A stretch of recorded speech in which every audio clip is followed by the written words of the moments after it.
So this is my favorite story I tell of all my stories that I tell. And some of y'all already heard it. But I don't care because I'm telling them to entertain me. This is Robert Wang.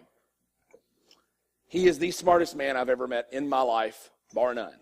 He is my mentor, he's the only person I'll tell you that I called a mentor forever and will always call him a mentor. I learned more about business, more about people, more about merchandise, more about selling, more about everything than anybody ever known in my life from this one man. He is a true genius. He started off selling macrame cord in the back of a van as a college student at the University of Memphis and built a $1 billion company in a little over 10 years. That's also known as impossible. Now, stack on that he don't speak English. He barely spoke understandable English at that time. He does now. He speaks very good English now. But at the time, he spoke very broken English. He was very difficult to understand. And guess where his core market was? Gift shops in the deep south. So he was going to gift shops in Tupelo, Mississippi, convincing gift shop owners to buy macrame cord to teach their people how to make macrame planters and crap like that. Right? He used to leave in a white unair-conditioned van every Sunday night with a white shirt hanging on a hanger and his pants hanging on a hanger and a pair of sweatshorts and a T-shirt, and he would drive to where he was going. He'd go into McDonald's, take a bath in the sink, put on his shirt, his tie, his suit, his pants, go make his sales call. When he left his sales call, he went back to the McDonald's, changed out of all of his clothes, put them back on the hanger, hung them up in the van. He didn't need to press them because the steam and the heat in the van kept him pressed. He'd put on his shorts and his T-shirt, and he'd drive the next appointment. Sheer dedication. He was not going to fail. Period. Right? And he didn't. Brilliant guy. So he bought our company. By the way, I love this man, and he's the guy that bought my company for $1 million too and sold the patent for $11 million. I wasn't very happy with him for a little bit because I didn't see the value in what I learned, but it's worth 10 times that. So anyway, so the history is, so he bought the company. Me and you, we need to go to business together. So Robert buys the company, and we start working together.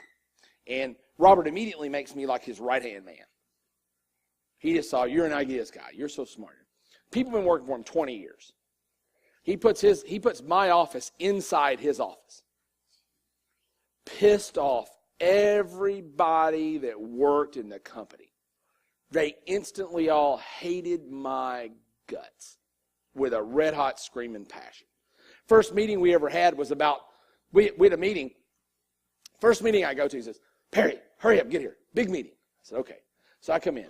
All the executives of the company are there. It's a $1 billion company. Big team. I'm thinking in my head, because I'm running a little bit, all this got to be costing like $3,000 an hour to have this meeting. There were that many people there. And so Robert's 20 minutes late to the meeting. So all his clock's running. I'm like, that just drives me crazy. So he comes in and he said, oh, okay. He was always his hands up, funny. And he pulls out a croaking frog doorstop and God, what was it? It wasn't a pig the first time. It was a duck. It was a quacking duck.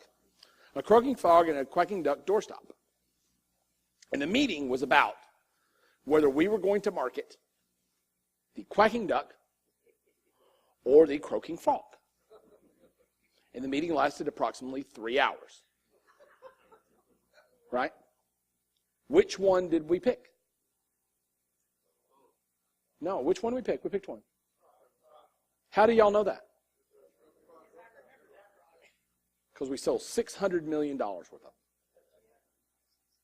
$600 million worth. That's a no-shitter.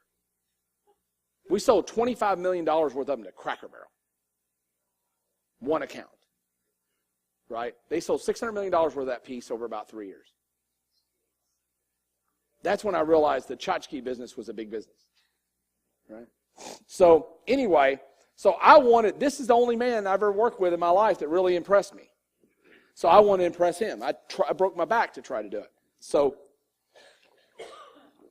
I had a candle company. We were making candles. And Robert's like, I'm going to Walmart. I got to have great candles. Sell Walmart. Sell this company. Sell that company. Sell that company. Dallas market's coming up. And is that feedback you're talking about? Yeah, sorry.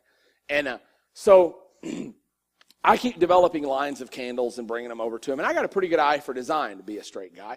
And he every time I'd come in, I'd know I got it nailed down. And Robert, all wrong. Everything's wrong. Shit. So I'm embarrassed the first time.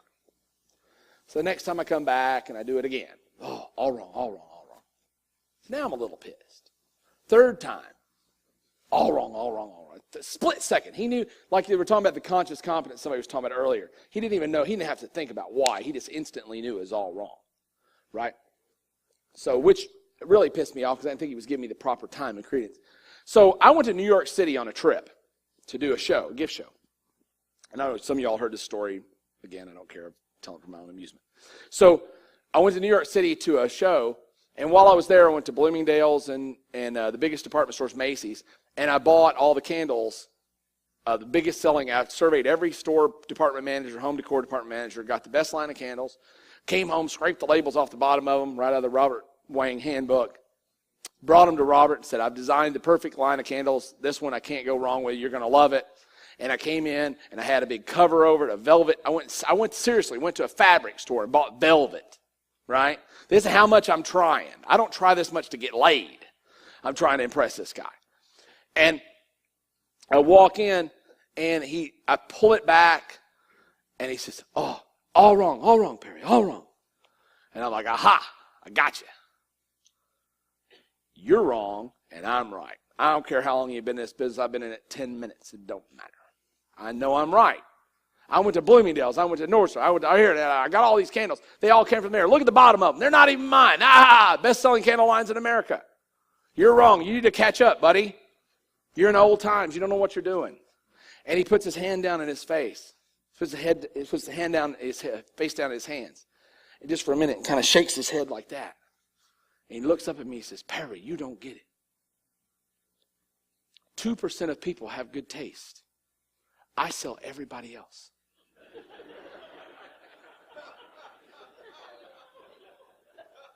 That was it. You think you can do $1 billion selling the people with good taste? No more than you can sell the people who have ambition. Okay? Sell to everybody else. That's the biggest lesson about market selection I ever learned.